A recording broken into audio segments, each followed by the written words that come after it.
enkulu ngokwanele le.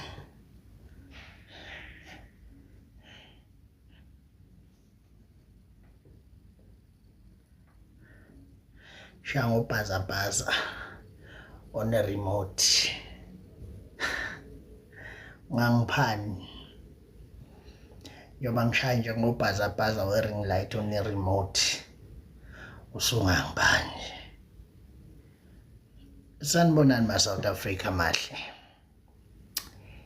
Digi bash. Kunzima ukucontrol lo bhaza fanele ngilule isandla ngile ibhaza. Niyaphila kodwa ma-South Africa mahle.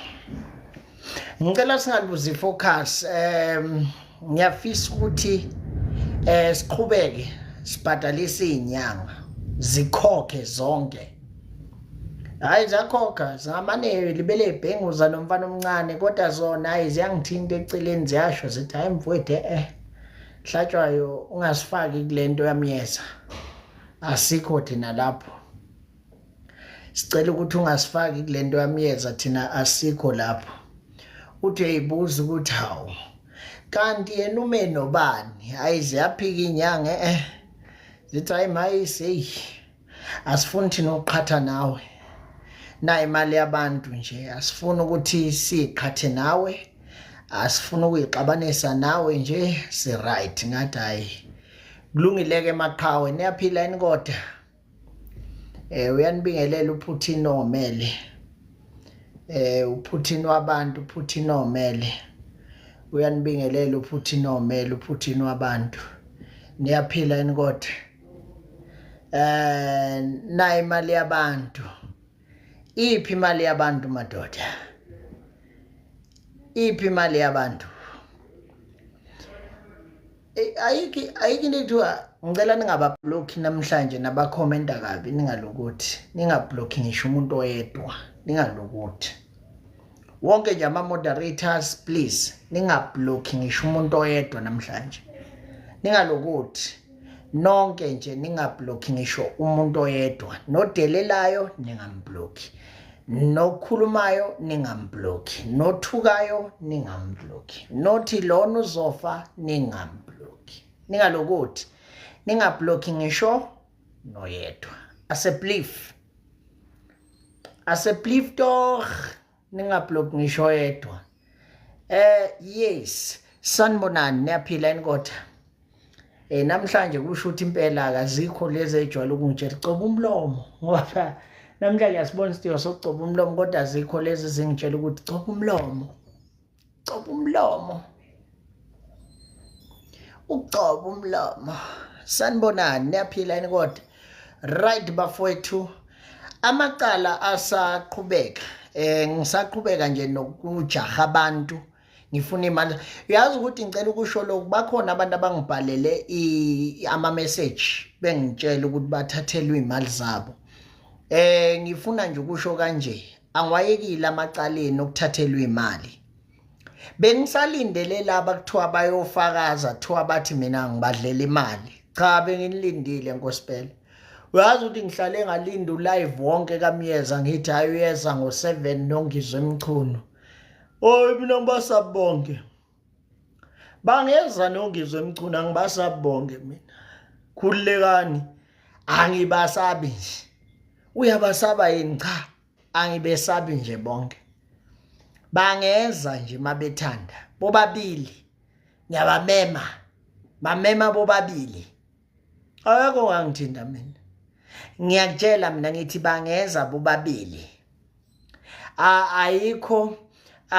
ayikho into engathiwa naku lawo yabasabe angibasabi mina bobabili abamemane nje yabo wemyeza yabo thina sihlalaphi bheka nje kwaPutin thiwa kwaPutin lapha awushoshe umfana ongangawo nje obondliwe mina ngimdala nawe kodwa angeke ukuthi ngimdala kakhulu kodwa nje buka njoba wena usondliwa nje ondliwa unyoko ungayithatha phike lezi zinto ke emyeza usondliwa unyoko waphela wena unyoko wazala wayelaya la kuwe yini engingathiwa wena Mnyeza uyayenza mhlawumbe ifike kwi-level yami yini awungitshele mhlawumbe into eyodwa mhlawumbe ungathi uyayenza singadlani namhlanje asingadla phela thina sithenga endaweni zamabhunu singadlani namhlanje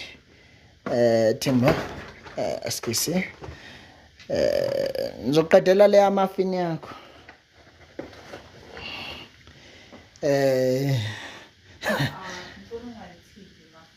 ngalithini muffin lakho okay no ngizocheck ukuthi ngitholani angithi vele ekhaya kababa kunezindlening kukwaPutin la so la kwaPutin ikhona kulomuzi ongancethezi sizophuza yini senzele noma senzele which one angithi sifuna ukuchila namhlanje noma senzele iphe singayiphuza okay asithathe imango asithathe imango asithathe imango bafowethu asithatheni imango so khona ukuthi sibe ngahle asithatheni imango ubeka nje la kulo lelo bhodwe asithathe nje imango ngcono ise ke ngiyisa igazi la kuyise kunobuza ukuthi amabhodwe akuphi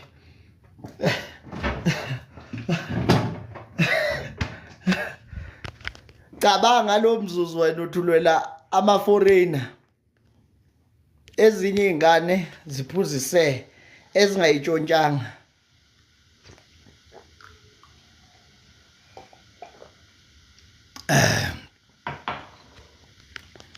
ukwami la kaPutin emzini weSuthi into osutha nje nawe uyibona into ebuka efridge ayisidinga isibuko ngiyibuka efridge nje mase ngigqokini angiyibuki nje esibukweni ngiyindoda ngiyibuke nje efridge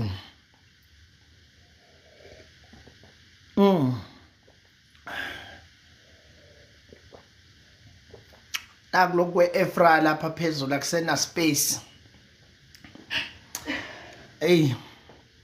nalokho kwesingwa lami so lokho kunye akusena space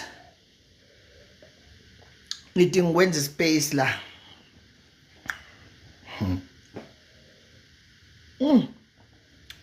Nkosi uJesu iphelile ise ake ngiyiphinde ngeke no ise iwuplug ise nje iwuplug ke nje ise mawafuna nangavele ngithi odekimo ongcono ngitholele ise nje iwuplug mangabe niwafuna phela ningasho mina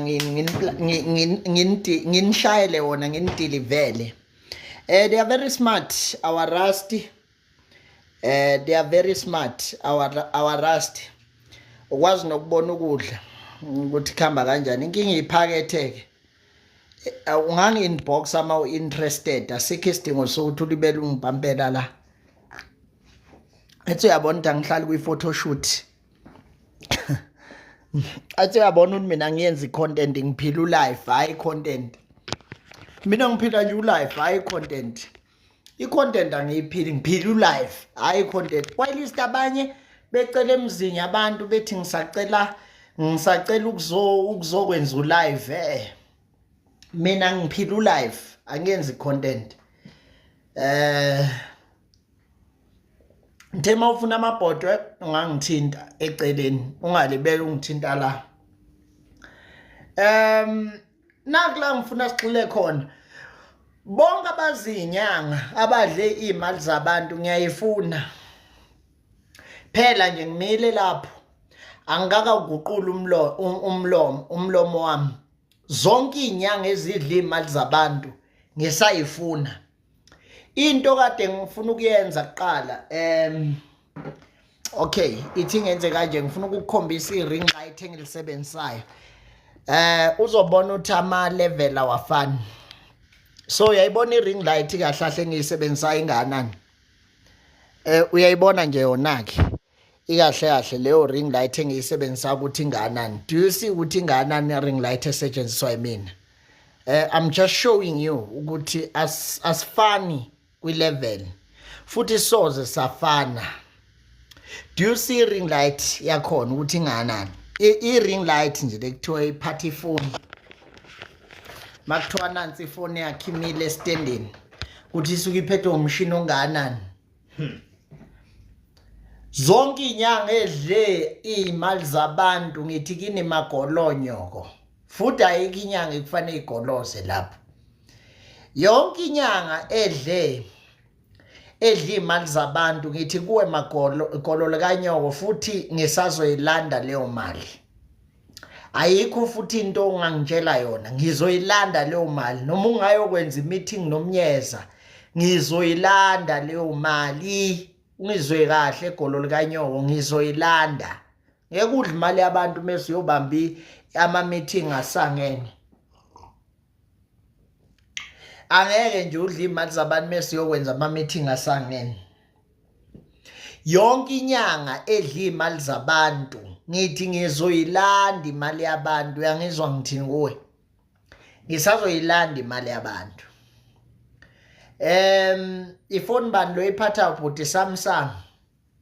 Usungayicabangela ukuthi Samsung bana ngiyiphathi iPhone mina. I-iPhone into yabantwana. Angiyiphathi iPhone. iPhone seyaphuma kwi-standard. Angiyilokuthi nje iPhone.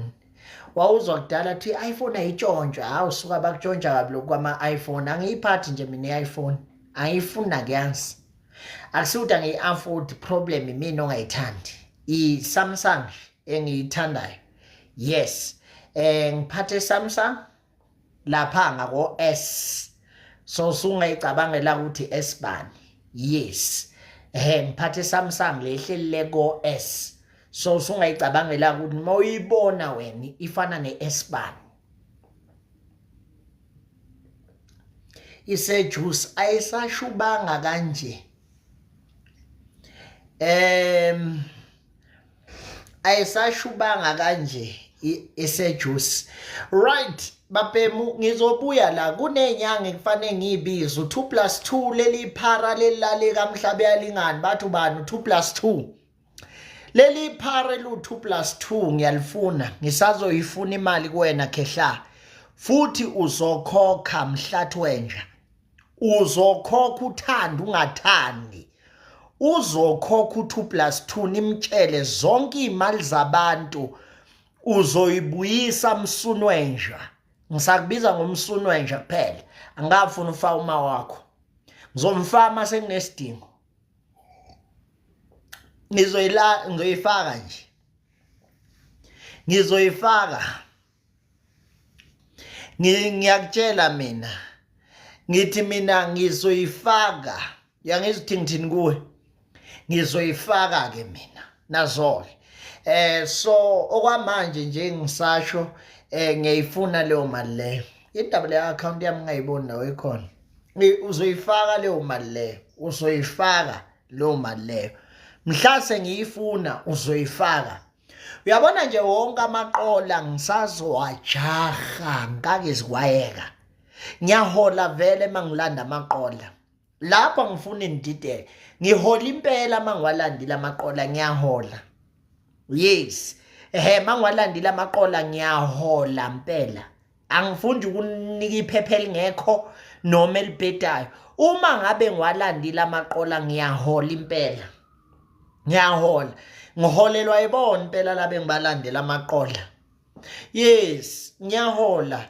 Hayi uthabane mfethu sisazombiza lo mfana udle ngiyahola straight. Ngiyahola nje straight. Asingalibele siyalena le. Yes, ngiyahola. Wena lento yenzayo utholani? Ngiyahola. Ngithi ngiyakutshela ngiyahola impela. Yes. I have a salary. I do have a salary, ngiyahola impela. there's nothing for mahala ngiyahola impela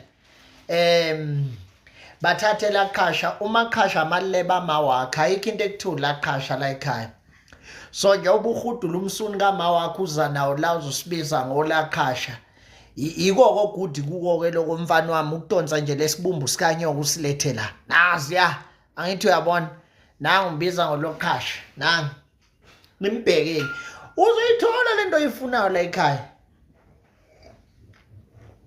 nihlulwa isingisi lapha nomnyeza ngizongibiza ngolaqasha ayida nifundile yinina phela ningayanga esikoleni fanele ngenze njani ngibuye ngizonifundisa ukuthi libizwa kanjani lelo gama hayi nisanongidakela nina ngeke nginifundise mina ukuthi igama libizwa kanjani bizani igama ngendlela eright ningalibele nizenze ngathi benenza iresearch ilana sesenza iresearch kwasha kwacima ninocom 7 ubani uChems Event ya nangu uChems Event yabona nje KZN asinayo iadmin asinawo amakhosi eKZN mina ngiyayithi ukuba uZulu bukhona unamakhosi ngabe ibhloko aliqokwe eKZN nangu mfana esitshela ukuthi asinayo inkosi kanti endlula mithini kuwena wesiyamesa awusitshele ngoba nakulase sikubekile yini indlula mithi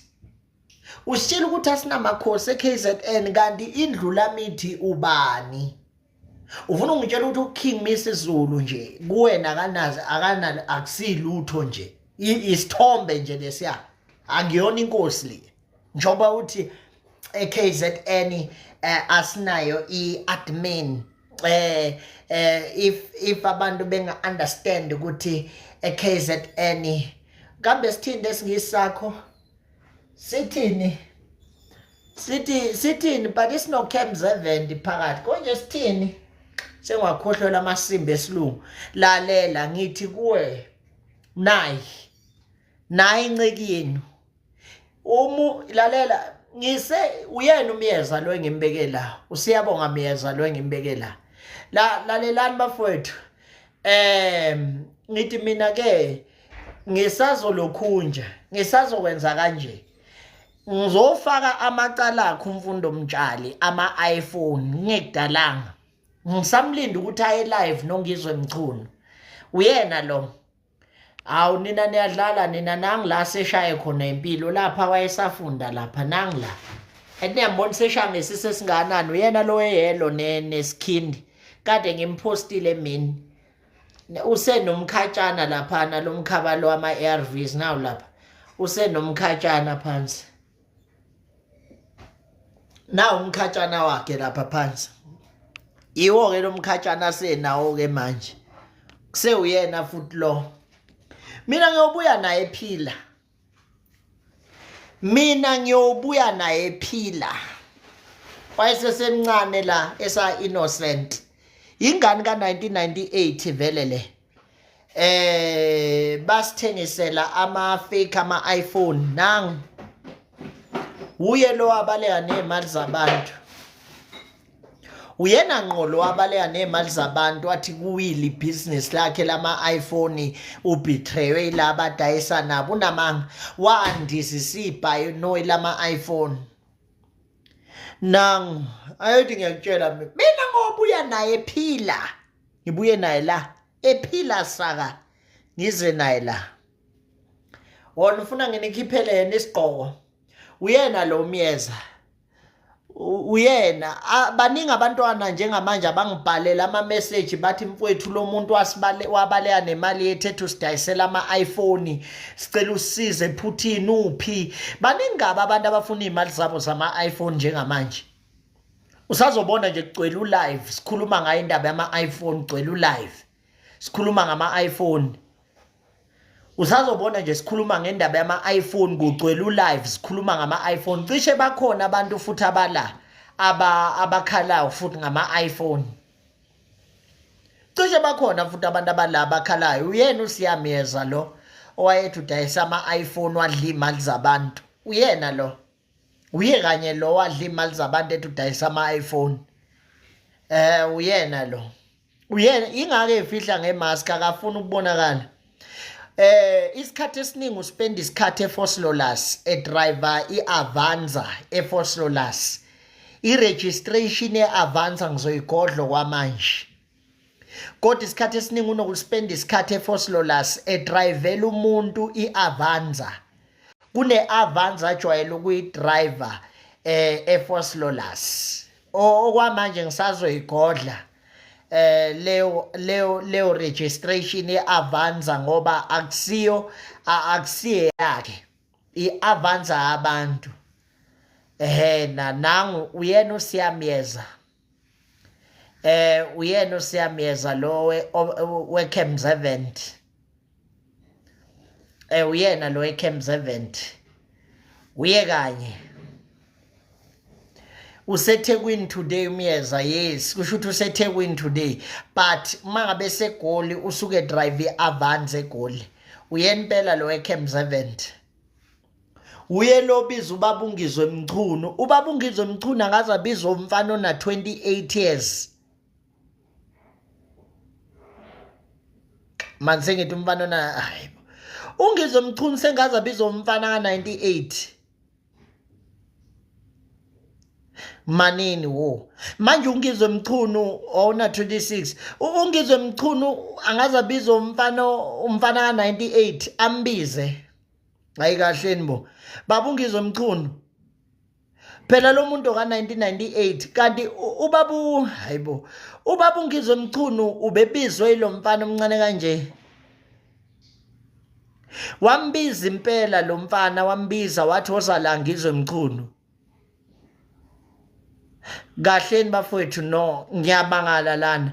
Manje ubaba Ungizwe Mchunu i-meeting kade ibambile beyibambe nomfana ka 1998.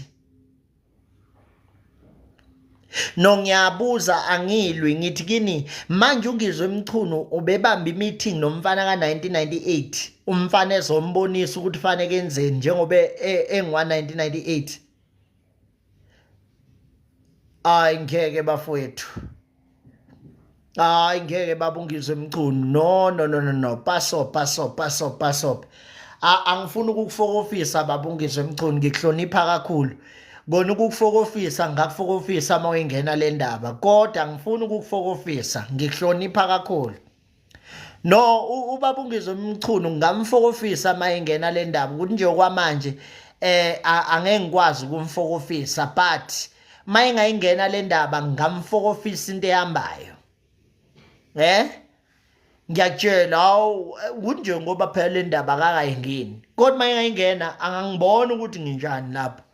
Hey webaba Ungizwe Mchunu kalokothi likhulu kakhulu lakhe ifile ungayithinti le angusabisi ngiyakutshela ungayithinti le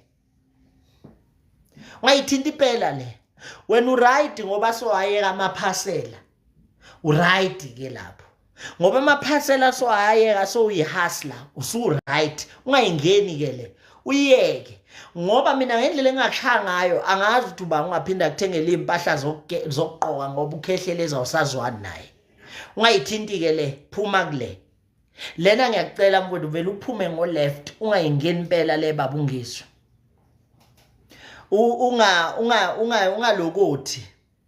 Ungalokothi. Please as a belief ucelwa yimina singayilokothi le. Ungayithinti le.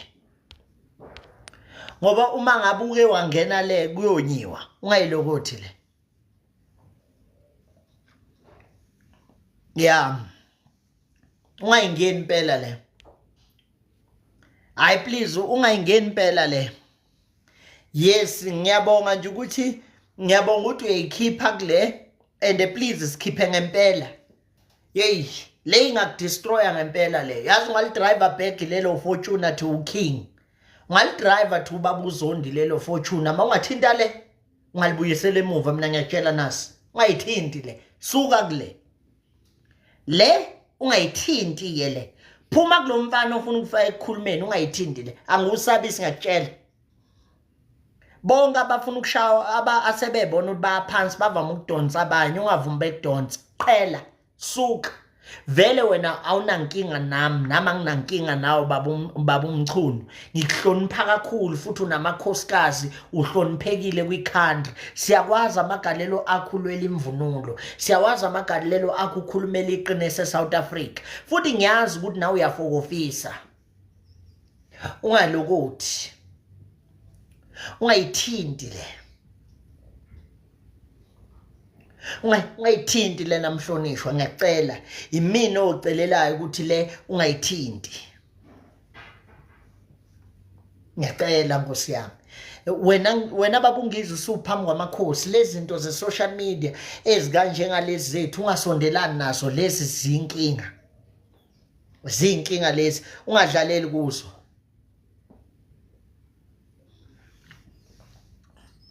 yekela nje customary servant amele uyena umfundo lo bakhona abantwana abaqola ama-iPhone ne bakhona abantwana abaqola imali etudayisa ama-iPhone niyakukhumbula lokho ngithi mina bakhona abantwana akade bebaqole ama-iPhone waqola imali etudayisa ama-iPhone usiyameza baphela abantu ezimalini namhlanje abakazi bathola imali zabo nama-iPhone niyangizwa ukuthi ngithini kini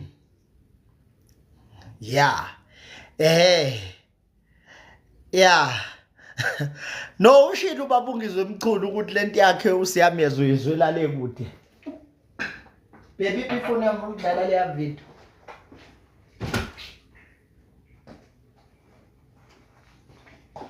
ushilo ubabungizwe Mchunu ukuthi hayi lento yalomfana uyizwela le kude mana ngizwise leyo lokhunja leyo video ushilo ubabungizwe Mchunu wathi ngiyakuzwa kodwa noma ngizwela le kude uyayibhekisisa na ingozi ngizwile ukuthi uyayichitha mina ngokubona kwami bazama ukumfunza ngenkani uyayichitha le ayingimzwile akaganga ubaba uMchunu ubaba uMchunu afuna uvele ehlomeke ngimzwe kahle uthe ngiyizwa lento yakho kodwa ngiyizwela le kude ayingabona ukuthi uyayichitha ngimzwile ukuthi uyayichitha hayi beyichitha impela ngeke uyibonile ubaba uMchunu nansi ngiyeza ngisacrifice yonke into ngosuku kuthiwa ngahlala ku social media ngibhekisa ifoni ngakumina bese ngithi osibani bakuwukuthi bonke nje vele ngingcolisa nithi nibadala mhlawumbe kuthini nginibiza ngona zonke inhlobo zamagama lezo ngayicabanga no mfuthu ngiyakuzwa lapho kodwa noma ungakuzwa kahle mfuthu njengamanje mina ngifocus entweni thina abasebenza kakhulu kodwa futhi umhlaba ngiyawubuka njengoba ngazi ukuthi Iran nabo America futhi ngisibunayo ngiyasithinta kakhulu futhi osibili lokho kuma social media ubona kodwa makusinjabeni ngashishi ngiqale khona kodwa mawuthinta nomfana lo wakwamkwena loThusibu cha ngifuna mama leyansizwa le ngiyayazi mina ngingaphoxeka mangathi wakhona into enjalo ethithayo ekuthini khona la shishizwa khona ngazi mina niyazi ngoba lo ufundela konke kodwa mina ngakwazi kwami lo mfana lona ayikho into embi ngimazela engimaziyo ngazi mina leyo labantu ngazi ishumayelela futhi engayifishili kuyena kodwa futhi angazingizwe mina iphona emlandweni baningi sibaziyo abavelele abanephunga kodwa engakaze sikhulume ngalo ngoba ephungeni labo khona ukuthi futhi abakwazile futhi esinethemba lokuthi bangakhula ngoba wonke umuntu uyawenza amaphutha aphinda khona hayi banga lompala lo usibu hayi cha mina mangaphandle mawusha kodwa cha imlando wakhe akazi noma namdala ngiyaqolisa futhi ukuthi umfana waphela umprofeti namsinyaphaza kakhulu futhi unabalandeli bemisi and umuntu mdala la endimeni because abantu contract yaqala 2014 ngiphakamile-ke mina lapha ku-social media ngamabomu for yena ngiyazi nezinto ukuthi akunakho ukuyinakelelela kakhulu but ngike ngabona ukuthi uyadinga ukulungiswa leyo mfethu leyo baba leyo ukuthi enzelwe bona ngathi mina ngizonikela ngami ukuthi ngamale ngicole kuthiweni nomniyezana nakunayo inkinga kodwa awukwazi ukusukela umuntu oyinceku osontayo umuntu mana ushokile khona umuntu engambona lapha wengimuza ephithimbaza ngekhidla lokho-ke angingena khona okungakusho ukuthi lo yamazi lutho ongavela ngayo lodosha engikwaziyo naye ukulunga nokuthi maye ezithekwini awukhona ukuqeda yangiphazamisa ngithinte mafike ezithekwini cha ukutshela ukuthi mhlawumbe ngikhona ngisondele enkonzweni uma ngafikanga futhi lowo muntu loyo kodwa-ke uma ngabe-ke ukhona iphunga senjalo akayihloza kulona kodwa mina angimazi nephunga bayangiqambela Hey, kunzima kuyesinda kuyahlala uthula ungasazi noma mhlawumbe into zabe khona lapha kuma-ministries kodwa uma kuthiwa kwenza umuntu ayingabe kwenza ngempela kubuhlungu ukuthi umuntu ofana njengaloyo sizomhola ukuthi enganeleka kabi. hayi ungizwa uyayichitha le ndaba ungizwe emchunu hayi uthi ungizwe ukhona lo muntu lophethe imbazo okaphayo ithi ukhona lo muntu ophethe imbazo okaphayo uyamazi umuntu ophethe imbazo mfana wami Nobuhle Mbatha ekela ukuphapha mohle mana ke Nobuhle Mbatha ngicela uhambe yokhotha amaleba nyoko lengaphandle ungezi la sesebhizi ngicela nje uhambe yoncela induni kama wakho lengaphandle hayi la sisesebhizi la ungasukeli la please lana asukelwa lana nje asifuna ukungenwa ephaketheni asibafuna abanjalo bese iblock ziphumele wena nje uyoncela isibumbu sika mama yakho lengaphandle lana asifuna ukudlala sibhizi please focus baby girl focus sisesebhizi kakhulu kabi la focus hamba nje wena uyele ngaphandle yes uyoncela induni kama wakho nje uqede bese uyabuya ke la usugweve ngabe ugweva ama spams nomgweveni nomgweve cement ubuye kuzohlala phansi so bese sithula ke lana sesikubukela ukuthi hayi nakusugwevile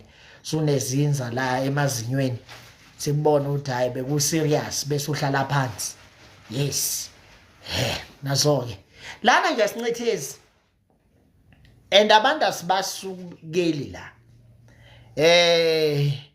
asibasukela abantu lana asincithezi lana siphethe kahle futhi siyacela nje ukuthi sihloniphaneni because lana asikaze sibasukela abantu ngeke ubone thina semfonela umuntu sithoza lana sokuthuka cha ufika yena ngene ayicommentele icomment esithintayo sibulala ngaphakathi bese sigibela phe kwakhe izathu sesishana ngenhlambe biza umzali wakho ukuthi angithi sesitsheliwe nokuthi sizofa so sifuna ukufela into ekhona ke manje hayi ukufela into engekho sifuna nje ukufela into ekhona asikhothami nje thina ya asikhothami impela nje nokufa futhi sitsheliwe ngakho baningi besitshela ngakho baningi kakhulu asazi ukuyofa abani phakathi kwethu nabo kodwa basho njalo bathi sizofa bathi uNkulunkulu emuhle njalo besicela sisi nje siyacela siphathe kahle siyacela nje ukuthi uyigade uphathe kahle kusemhlabeni lana ahloniphe nje umhlaba kancane kancane nje ulibele uhloniphile nje kancane nawe uzobona uzosibona ukuthi thina sinenhlonipho uma ungasizelanga ngobuso manje mawusiphendula usibuka usizela ngobuso uzosibona ukuthi abanjalo mina inhlonipho nginayo yonke not until ungizela ngobuso hayi lapho ngikhombisa ama flames ke lapho So manje ke bafowethu ngifuna lana ke mina ukuthi kunale nkulumo ethi uSibu Mkwena uyasukelwa. Angakamuzi uSibu Mkwena ephendulela. Ngibona uSiyamiyeza ugcwala uzubheka indawo yonke umemongiswe emchunu, wozani nizongilwisa, wozani nizongilekelela. Wesiya. Yini? Manini bafowethu. Umnikazi wendaba akakayiphenduleli. Uthulile akaphenduli ngalutho. Umnikazi wendaba akaphenduli ngalutho. Ngiyanitshela mina. Umnikazi wendaba uthulile akakakhulumi lutho. Wacela nje uthi uMgibe ngifonele wathi Mgibe ngicela ufonele uThabane umcela ukuthi ngicela angasawatalapha amaGalatia. Kodwa akashonga ukuthi angakhulumi ngepasi lami.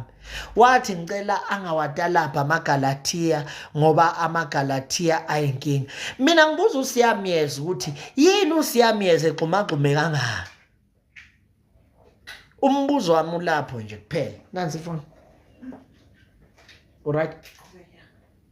Umbuzo wami ulapho uthi yini lenza uSiyamiyeza agxumagxume kangaka? Angisase ngiyivulana. Umnikazi wendaba uthulile. Yazi cha akhuluma lutho. Umnikazi wendaba uyivalele phansi kwekhala. Akazi noma liyaphuma noma liyashona. Akazi nokuthi kwenzakala uyithulele. Uyabona nje ulokhunje uSibu Mkwena cishe ungibukele kumanje uyasho nje ukuthi eyini indaba yami esikulensizwe. Uyithulele akasho lutho. Ayi uzobona wena. Hayi uzobona wena. uSiyamiyeza uye kanye uNobhongoza. Uyena olwayo wozani ngizwe wozani ngizwe emculo wozani. Uyena ubiza wonke umuntu uyalwa. Umbuzo wami uthi yini enza uSiyamiyeza alwe kangaka? Ulwiswa yini? Because lana into esikhulumayo nje clean. Into nje engiyikhulumayo clean ukuthi wonke umuntu uyayiunderstanda yonke into engiyikhulumayo clean. Anginawo ama fake news, ngiphethe nje into eclean. Ubuma yena uSiyamiyeza uyena olwayo ulwela uSibu Mkwena. Yini lo itholile emfundo mtshali? Yile nto ufanele uyitshela iSouth Africa ukuthi yiyo ke le mina engugubhela ukuthi ivese lento itholile. Ngoba ikhona into itholile kulolu daba. Watholile amanye ama message thiwa be careful indoda uSibu Mkwena uyabulala uzoshesha uhambe ke manje sothinta imafia. Ngathi nakho ke yilo ke imafia ke lele ngilefunayo ke. Uvuna lona ke imafia. Ngoba phela uSiyamiyeza iqiniso lithi kusho ukuthi ikhona into ayitholile efana nokusa drink ikhona into ayitholile. Bafowethu elana ukuthatha ama food parcel kubani bokuhamba lento iyasiqilaza mase siklini country ngoba njengamanje uSiyamiyeza ubehlala la kulo panel wami waka TikTok ehlala nqaka eshaya izandla mangithuka inyanga ngiyibiza ngezinjwa nangemisunu beshaya izandla ethi ngibiza abafundisi ngezinjwa nangemisunu laba bala eSouth Africa ubeshaya izandla yes batshele how esikhaleni ngoba naku sekubanje uSibu Mkwena ukuthi uthenge ipasi la eSouth Africa useyalwa ke manje umyeza wa requesta quickly wathi ucela le ndaba ikhulunyelwe eceleni nganqaba mina wathi hayi angeke mina le ndaba ikhulunyelwe eceleni kanjani ikhulunyelwa kanjani eceleni. uSibu Mkwena wafika 2005 eSouth Africa wafike waqala wahlala lapha ePitoli eSoshanguve wazwana nabantu baseMpumalanga kwaya yila athenga khona isibongo kaMkwena eMpumalanga. Ukhona usopolitiki omkhulu kwi-MK ongaphakathi oyaziyo le ndaba yepasi laSibu Mkwena uyayazi neda ngeke ngimthinde ngoba yewe bafowethu ungavela ibheke phansi yonke iMK ngiyakutshela ingabheka phansi yonke iMK ngeke ngikwazi umthinta ingabheka phansi nje yonke iMK ingaphindi ivuke futhi. Nethi nje asibekezeleni sibuzeni lo oxuma lolizeze nangu uyagijima uyakongizwe emchunu yocela ngicela ningilekelele ngizwe ngicela ningilekeleleni nangu uButhabane lana uyangishaya nangu uButhabane ushaya uSibumkwena nitholeni kuSibumkwena nitholeni kuSibumkwena because i-information ivalid nina nitholeni nitholeni kuSibumkwena cause mawuthi uyanotice la into okufanele uthi notice one ulokhunja uSibumkwena uhleli laphana akalwe wena siyamyeza wena oxumayo impisi yakhe umenzani utholeni that's my question ungizwe Mchuna akwazi uyingena le ndaba ubamsene kakhulu nezwe ukulungisa amanyala enzeke ezweni akwazi ukubiza ungizwe Mchuna uthi akazokulekelela kulento awukwazi mina ngifuna uconfess utshele South Africa siyamyeza ukuthi yini wena ususiyamyeza ungumfundo mtshali tshele South Africa ukuthi yini oyithathe kuSibumkwena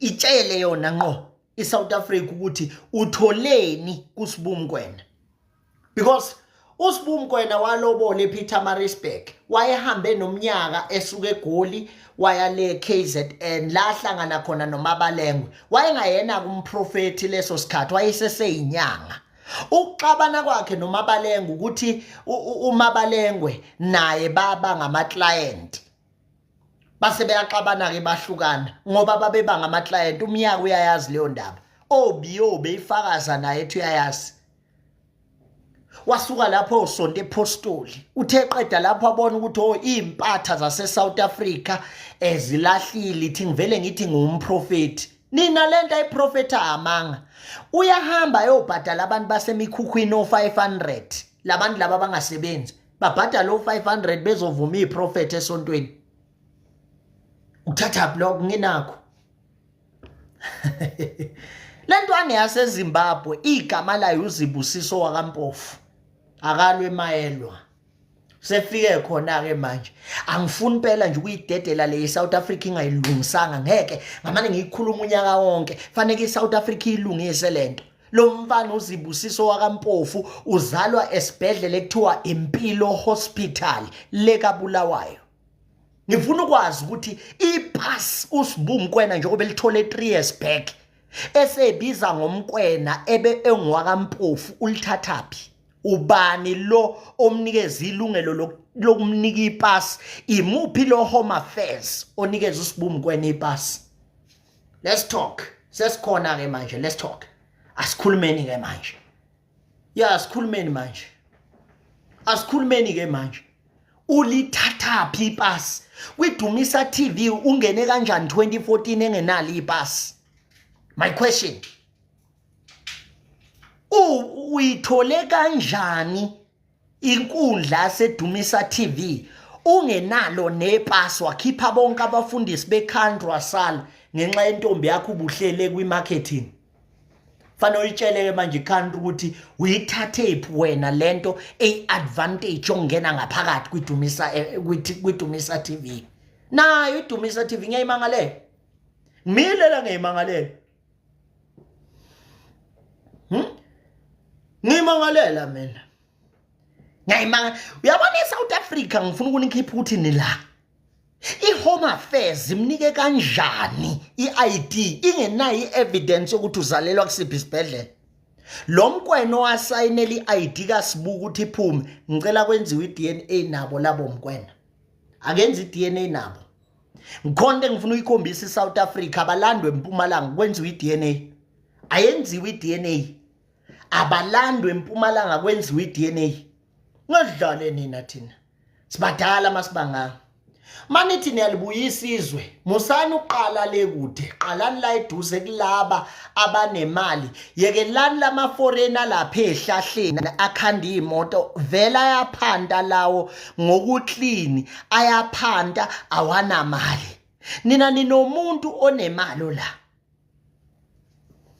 mlandani lo nemali musanje ukuya le nale landani lo nemali manigoloza ukulanda lo nemali sobona ukuthi yini lento yene ekuthiwa imashon mash yini lento yene ekuthiwa idudula yila kufanele siyibone khona nangu siyamyezwe yagxuma useyingelosi kaSibumu Mkwena yena uAngel Michael uSibumu Mkwena akasenawo ama-angels asezulwini sekulwa bona osiyamyezi wona ama-angel o-Angel Gabriel no Michael baphethe inkembe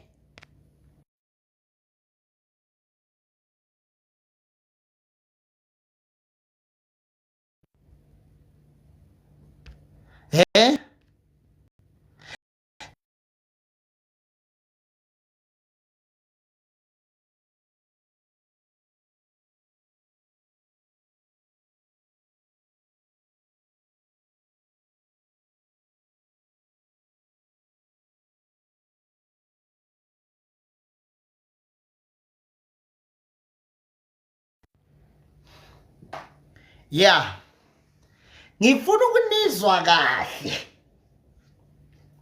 mina ke nje into engizoyenza ezobalula kunazo zonke izinto uSibumu Mkwena ngizomvulela icala. That's what I'm going to do. I'm going to open a case as a South African. I'll open a case, an official case. Ngifuna ukuya khona no siyamyeza. I'm going to open a case, an official case, because I have all the evidence. So I will open a case. Allow me to open a case.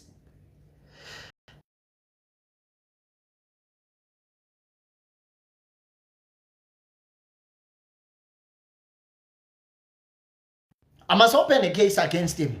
Yes. I'm supposed to open a case against him. Open a real case against him. Yes. So that I can teach a lesson to omyeza abamfaka ehlathini. I'll open a case. Pho why wena wawuthi uSibumu Mkwena akufonele. Ngangifuna ukuthi angifonele ezongitshela bonke abantu laba aconnecta nabo ukuthola ipasi ukuthi basenkingeni engakanani njenganamhlanje. Ngedlale nina. IDumisa TV ayikhipha ama foreign ibuyisela abafundisi bala eSouth Africa. Nazo IDumisa TV ayiwakhiphe wonke ama foreigner ifaka abafundisi bala eSouth Africa. IForeigner alifuseke liyodlala le kwiZim TV. Hayla.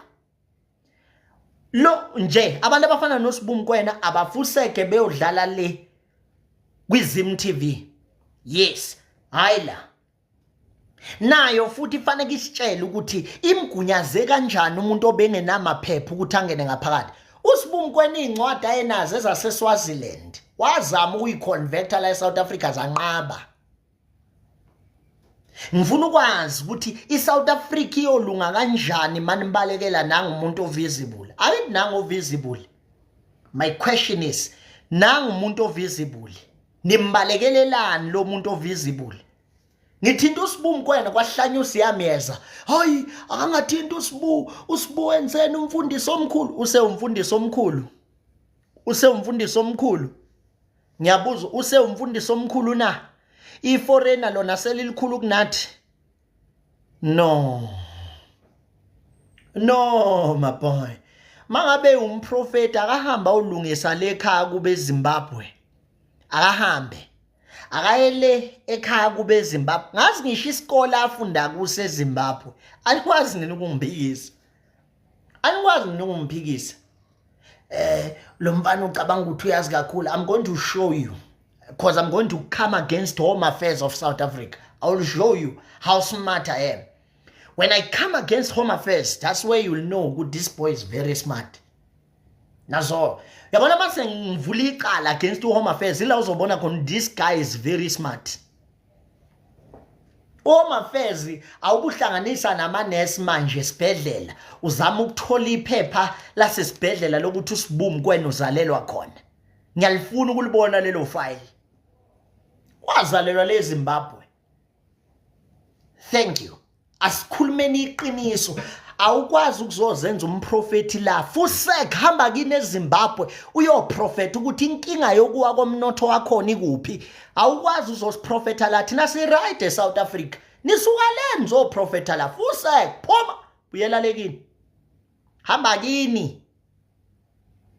hamba kini yo profeta khona hamba ekhaya profetani ngasemakhaya madoda wonke ama Nigeria nama Zimbabwe profeta fusek msunyonyo hamba niyo profeta lengasemakhaya ningaprofeti la anikwazi uprofeta la amakhaya ewa kufilele ko Zimbabwe ngijima nithi uNkulunkulu ukhuluma South Africa uthini ngeZimbabwe wayo uthini lo uNkulunkulu oweZimbabwe wayo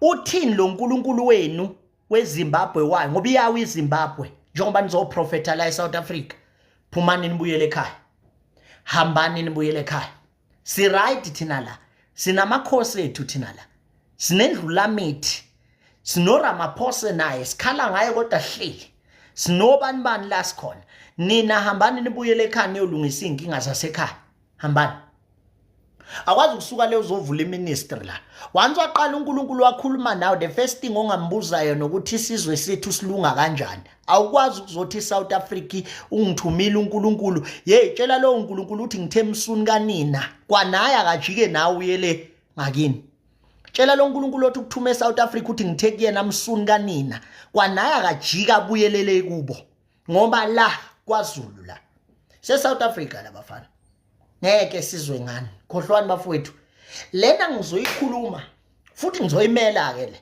malikhona ithuna kule South Africa senosala kahle emangeni mina ngeke ngikwazi ukuhlala emangeni ngeke ngikwazi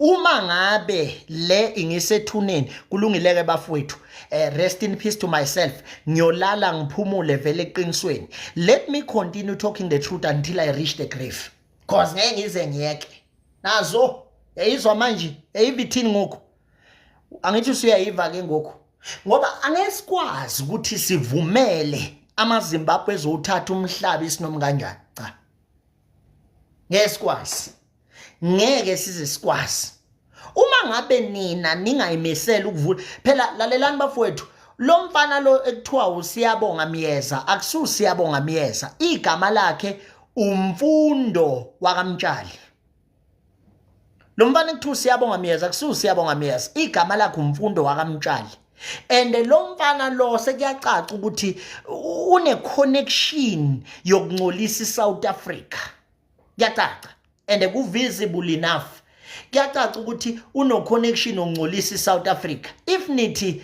why usho kanjalo why ezolwa uma ngabe ngiveza lemfihle engaka wasukuma wama ngenyawo wazwabiza ongizwe emchunu okay one ubengambizi ngani ungizwe emchunu ukuthi akazolekelela ngisashaya inyanga ezidla imali zabantu ubengambizi ngani ungizwe emchunu ukuthi akazolekelela ngisashaya abafundisi abadla imali zabantu sengithe ngathinte document le foreign elithengile usiyagxuma manje usethi akwazi ukusukela uSibumi kwena akwazi ukusukela uSibumi kwena yini yena yedwa out of all people akenze lutho umfowethu loyana akenze lutho wa request same time ngithi Sibumi kwena wangena thabane mfowethu ngesikhone le ndaba ukuthi sixoxele eceleni ngathi lutho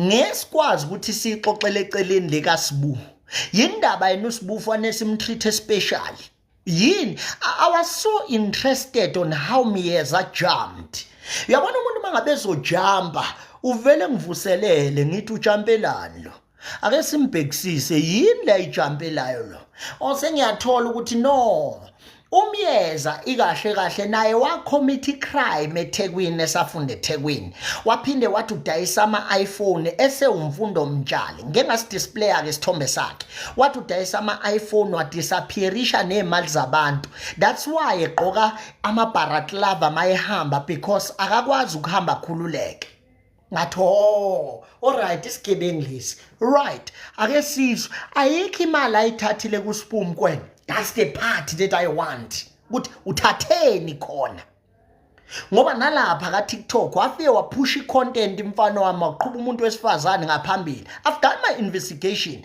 waqhubha icontent yakho ngaphambili waphusha uTamara wathuka abantu besifazane wathi abana value wamthuma wathuka abantu besifazane wathi abana value kwiqiqi wasuvula ibhakede wathi hayi sekuthengwa ipholo zakhokha insizwa akhokha amadoda uthe uqeda lapho wafuna ukubaleka nebhakede wafuna ukunyamalala obuyazi ukuthi bebengeke bakuthole ngoba ubiza ngosiyami yeza kanti wena umfundo mtshali wacabanga ukuthi ngeke baze bakuthole kanti uThamarula entweni uzovela hlakanipha athi no man nange efuna ukungilimaza nangu uJ Israel. Hey my brother. We'll see. We'll see what we can do. Jay, Hi, my brother. How are you? I'm good. How are you, Jay? I'm good, man. How's everything? Everything is okay. Good to see you, my guy. Long time, man. A long time no see, Baba. Yeah. I see you are pushing. What are you doing to this Sangomas? I'm fighting all the bad spirit to return back to where they come from, back to the center. How's it, Jay? I see you are busy with these fake prophets now. Yeah, I'm busy with Sbu Mukwena, the fake one from Zimbabwe. Yeah. Sbu is my homeboy. He's from Zimbabwe.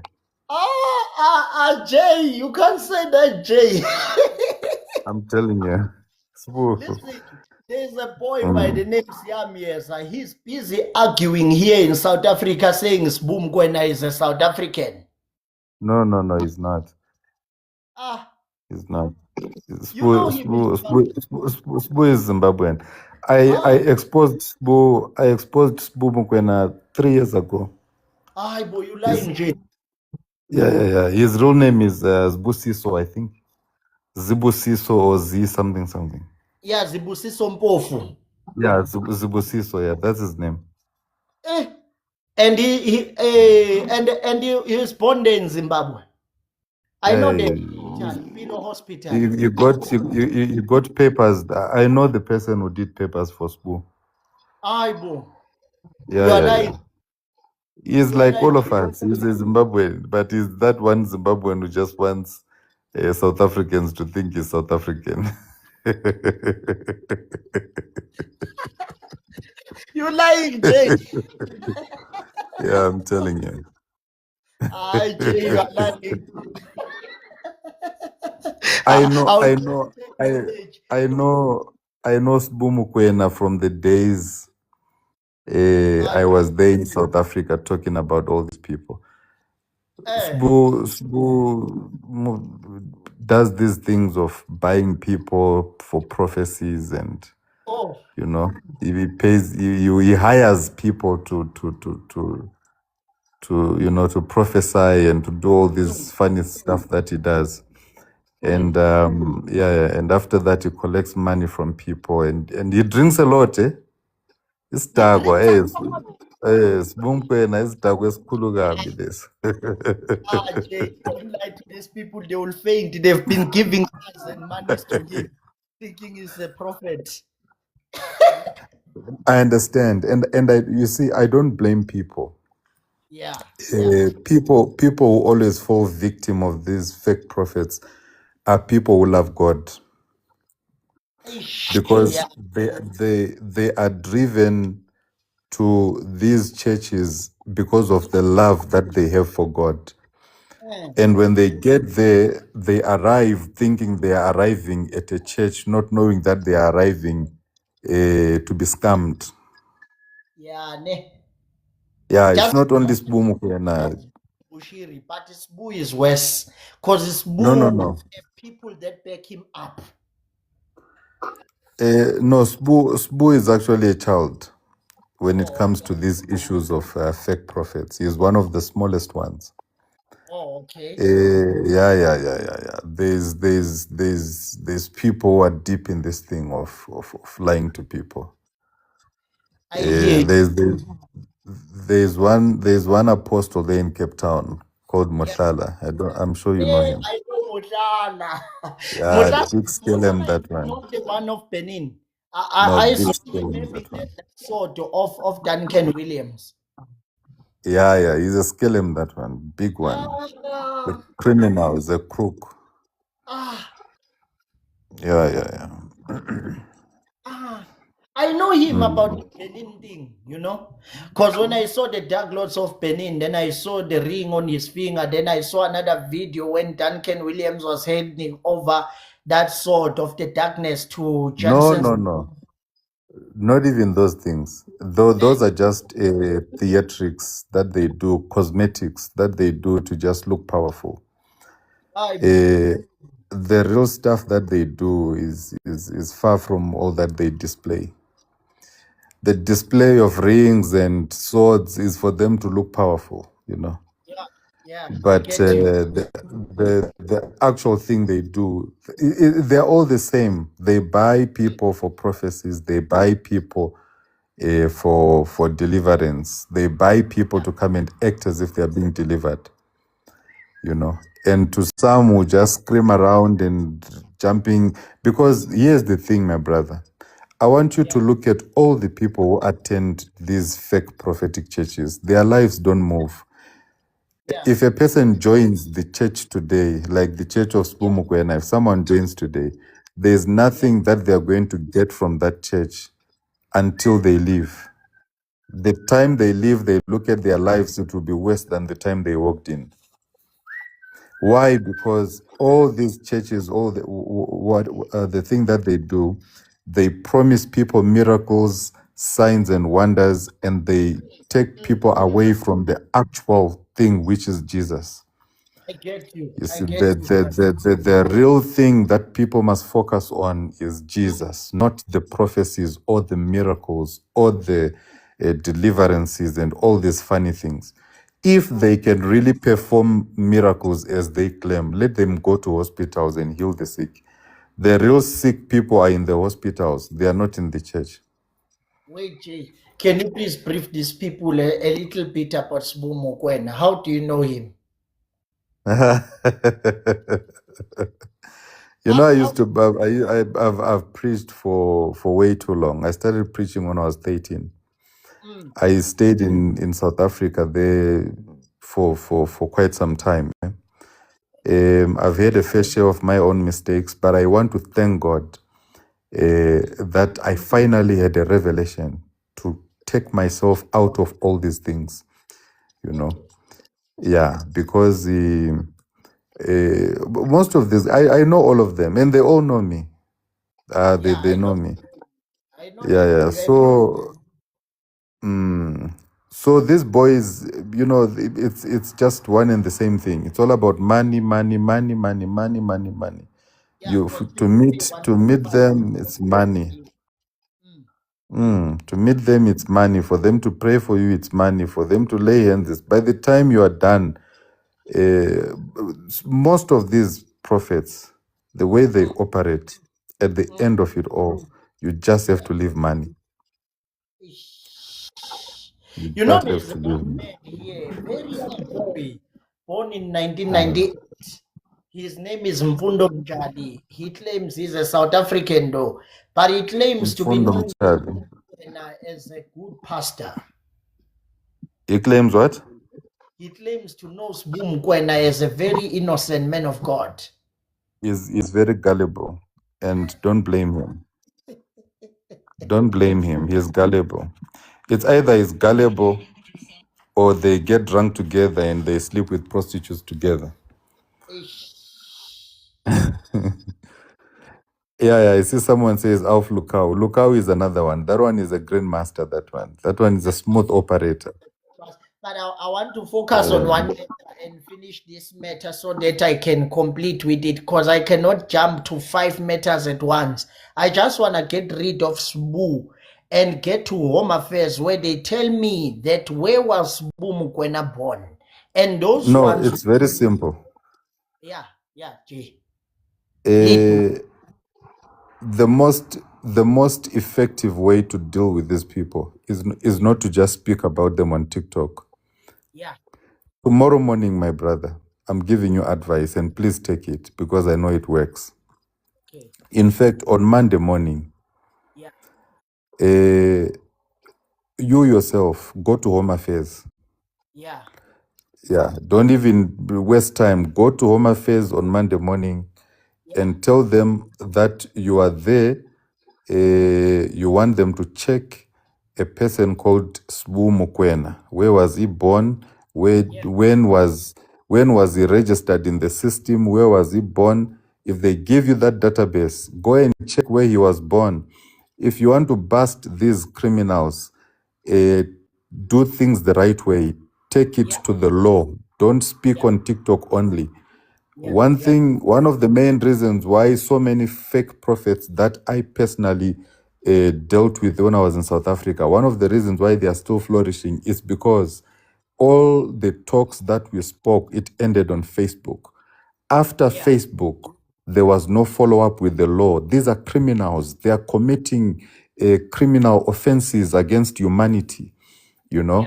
And it seems as if no one is really interested in dealing with these people. You understand? Go to the police, go to Home Affairs, let them check, video yourself, take us with you. As you are always live like this, you are live at Home Affairs and you want to check, put pressure on them. You are going to discover. After you are done, go to the police, open a formal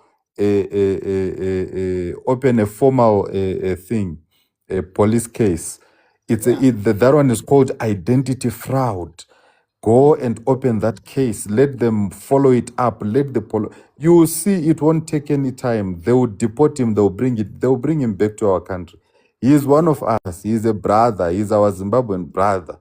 You know, these are the people who go to South Africa and they paint our names black in South Africa because they don't want to be associated with Zimbabwe. They left Zimbabwe, now they're in South Africa. They talk bad about Zimbabwe. They say Zimbabweans are kwerekweres when they are also kwerekweres like us. We are the same. Go to the police, my brother. Go to Home Affairs. Let them deport the bugger and bring him back to Zimbabwe. Yeah. So tell me, is his mother still there in Zimbabwe? I wouldn't know about his family, but when I did my research, I discovered that he is actually Zimbabwean. He is from Zimbabwe, and I think he's from some place. I can't remember, but I'm sure it's connected to Plumtree and some. Go to Home Affairs, my brother. Home Affairs will expose everything. It's simple. Is Motlala South African? No, Motlala is. I think he is South African. But he speaks this funny language. It's what language is it? Is it Sotho? No, not Sotho. Not Sotho. My brother, it's very simple. On Monday, look for all the foreign pastors in South Africa. Yeah. Check their citizenship with your country and take it from there. These things of religion and whatnot, take it with the law, my brother. Take it with the law. Yeah, somebody says Sbu Mukwena is from Plumtree. Yeah. I will take it with the law. I will do that.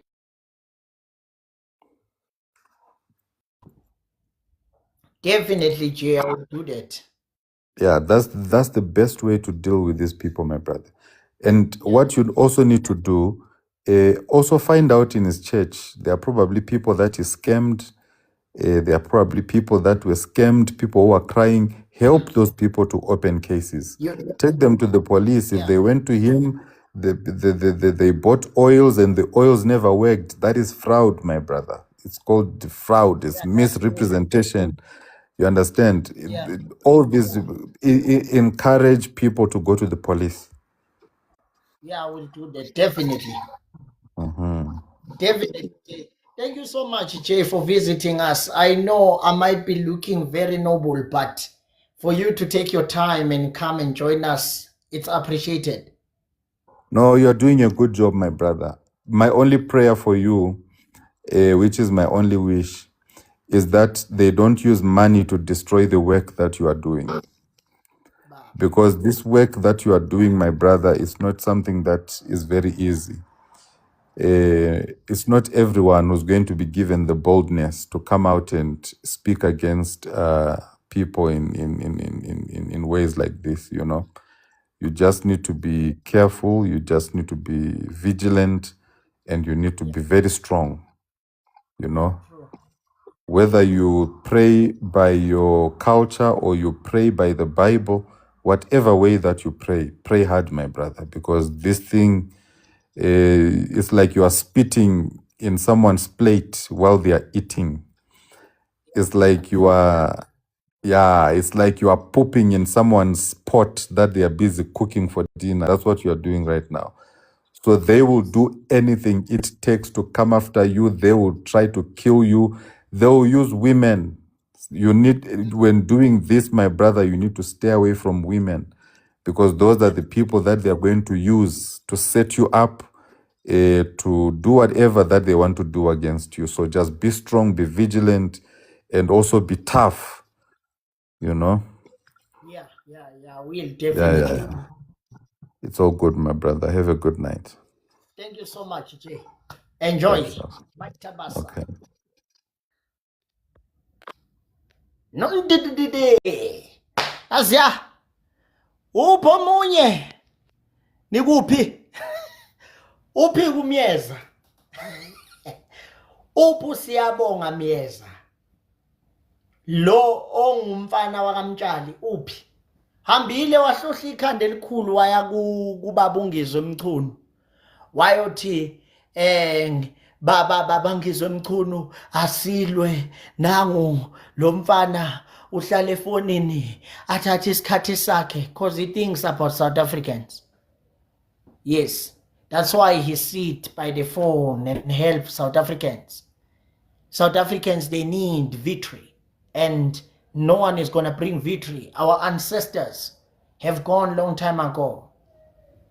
Gone are the days where Shaka Zulu used to fight these battles until he wins. But now, we do not have men anymore. We have only cowards. People who are just carrying vibrators for women's, but they do not stand for the truth. We shall see. Your customary Kemzevent, we'll see him. Where is your customary Kemzevent? We'll see him. One thing I can tell you about me, I stand for what I stand. I am what I am. And no one is going to change my mind. I've signed a contract with my soul that here, it's either I win or I die. Now it's between life and death. It's either I win or I die. That's the contract that I've signed. And no one should cry behind when I die. I'm going to stand for this truth. And no one is going to shake me. Zibusiso Mpofu, shone ekhaya mfana. Before I take you back home, shone ekhaya mfana. Hamba uye ekhaya. Hamba uye ekhaya. I know in South Africa people have been standing and dying, but not this time around. This time around, this is a giant that is standing in front of all of you. I'm a giant, and I'm going to take all of you down. By fire, by force. Thunder, lightning, it comes. I will stand. Bakwethu. Angithembe niyaphila, ngiyeza lapho enyanga ekweleda abantu. Ngiyabuya lapho ngisadila nale metha. Ningaze ngicaba ukuthi sengiyekile. Ngaze ngigcine nicabanga ukuthi sengiyekile. Cha, nginiyekile. Wenyanga ethatha imali zabantu asiniyekile, ningathuswa singisi. Nina akasiniyekile bodokotela abangasizwe isilungu. Asiniyekile ke nina lisazoduma linithathe nje. Mase ngiqede ngale on Monday. Nina izoduma linithathe nonke. Mama Jacinta Ngobese itudula niyaphila lapho. Ngithathele nayizwa edla imali zabantu ayihambi ekhaya. Ngithathele nansinja edla imali zabantu ayihambi ekhaya. uHoma Feza akaboshwe lo akhipha ipasi. Kodwa umprofeti hamba uprofeti ekhaya eZimbabwe. Zimbabwe is better than South Africa when it comes to housing, buildings, I don't know why people, they run away from there. It's just money when you cannot save. That's where you can struggle. But when it comes to lifestyle and what, no, it's better. Sbu, phindele ekhaya. Ndakuyenda. Ndakubuya. Ndakuyenda. Ndokurova. Masorase. Zurise. Bobo Mdara. Maitabasa. Go back home. Dip. Go back home. My brother. Hambi ekhaya. You have been doing whatever that pleases you in South Africa. Tsamaya. Tsamayela haya. Go home.